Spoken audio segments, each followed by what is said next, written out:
Well, good morning. Today is Wednesday, December 7th. I'm Danielle Wiggins with your 3 News Now morning update. Thanks for spending a few minutes with me on the WKYC YouTube page. We start with Peyton for a check of today's forecast. Peyton, we're starting out foggy. Oh, yes, we are. We have a fog advisory that goes until midday today, until noon. This has been changed all throughout this morning. The National Weather Service gave us a heads up earlier and said we thought until 10 a.m. and we only included some counties. Well, now basically the majority of Northeast Ohio included, except Cuyahoga, Lake, Geauga, and Lakeshore Ashtabula County down to Tuscarawas and Carroll County also not included. That doesn't mean you won't see fog, because you will. It's just those in purple under this advisory will see the densest potentially reduced to about half a mile, maybe a quarter mile at time, and that's exactly what we're experiencing at this moment.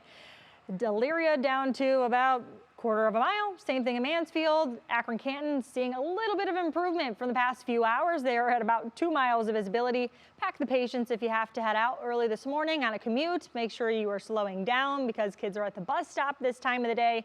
Temperatures, though, very giving in the mid to upper 40s, near 50. Some of you in the 50s.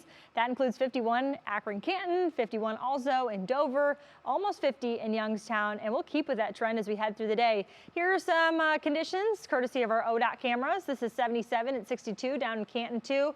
An improvement there, but there's a whole lot of moisture throughout the atmosphere. So the change today will be with our wind direction, and hopefully by the end of today that ushers in more dry air, and then tomorrow morning we don't have to wake up with a situation like this, because over the past 12 hours or so, really the past 24 to maybe even 36 hours, we've started to have a southerly wind. By earlier this week, you probably were shocking everything because our dew points were so low, and that measures the moisture content in the atmosphere. Well, things have risen.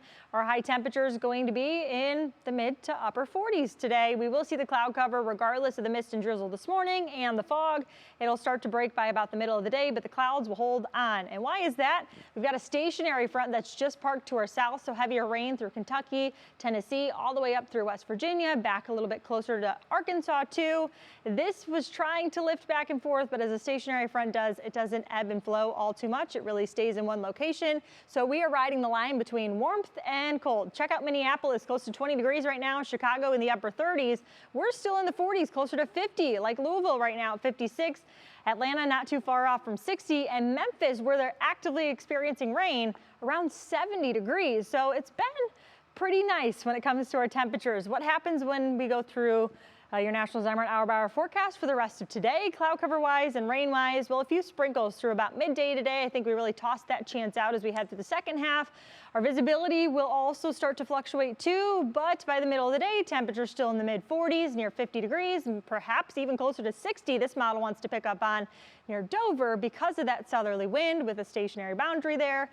But as we head through the night and then into tomorrow night, that northerly wind will start to erode a little cloud cover. So I think that'll allow our temperatures to drop even farther in tandem with just some cooler air trying to stream on in here.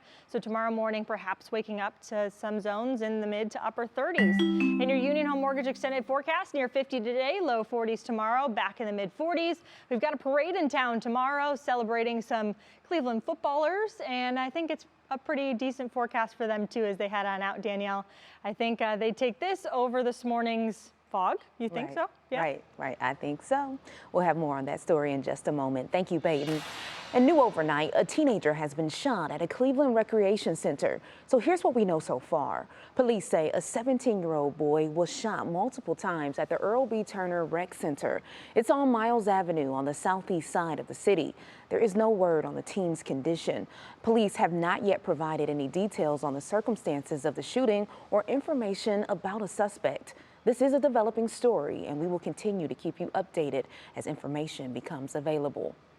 And in North Ridgeville, a woman is under arrest accused of stabbing both her mother and father. It happened yesterday afternoon on Amber Way. Police say 34-year-old Emily D. stabbed her 67-year-old mother multiple times and then chased her 69-year-old father out of the house and stabbed him as well. A Parma man is being held on a $1 million bond after a body was found in a basement. 40-year-old Paul Adicott II was back in court yesterday morning. He is charged in the murder of Ryan Krebs, whose body was found wrapped in plastic in the basement of a Parma home on November 16th. Police say he had been shot multiple times. The first pretrial hearing is set for next Tuesday. And we turn now to Bedford because according to a letter sent by a concerned family member and a copy of a voicemail sent to teachers, Bedford City Schools had to close down Tuesday due to an unspecified threat. And it's part of a growing problem nationwide. It's called swatting, where false threats are made while school is in session. And with swatting comes stiff punishments. Inducing panic specifically, you could be punished by up to 8 years in prison. So 2 to 8 years in prison. They're felonies of the second degree. It's not just a threat, it's an attack, it's an incident. The school has no time to investigate. Law enforcement has no time to investigate. They get a 911 call or emergency call that there's an active shooter, and they have no choice but to respond. Ohio Senate Bill 292 plans to specifically address swatting threats, making the act a third-degree felony. And if someone gets hurt during a swatting incident, it can be bumped up to a first-degree felony. And turning to health news now, as we deal with a dramatic rise in flu cases and other illnesses across Northeast Ohio and the nation, there's a new effort to address the current shortage of the popular antibiotic amoxicillin.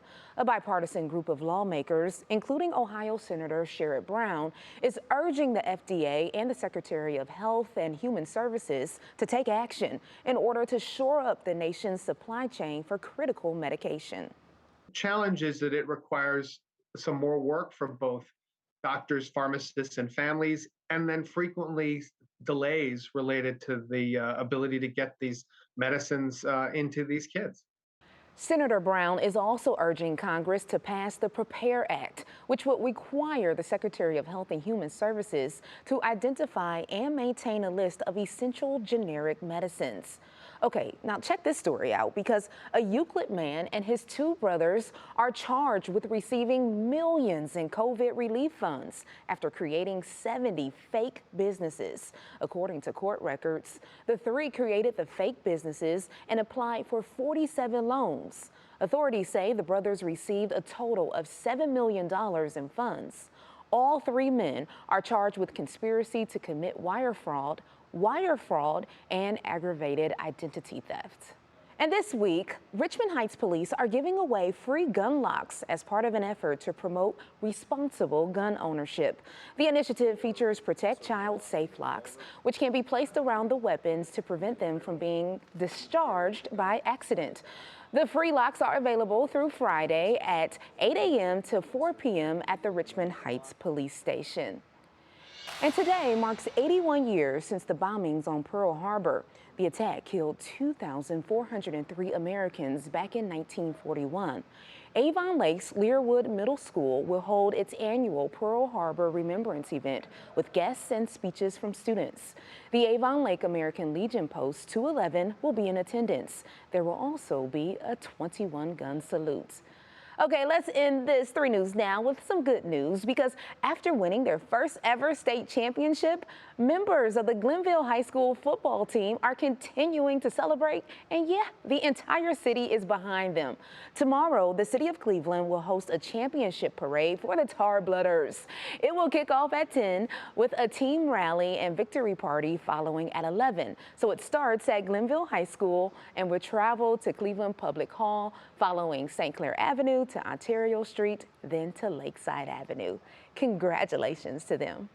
Well, thank you for taking time to join me for this 3 News Now morning update. Our digital team will continue to bring you the stories making headlines around Northeast Ohio and beyond. Make sure you continue to check our social media pages and WKYC.com throughout the day.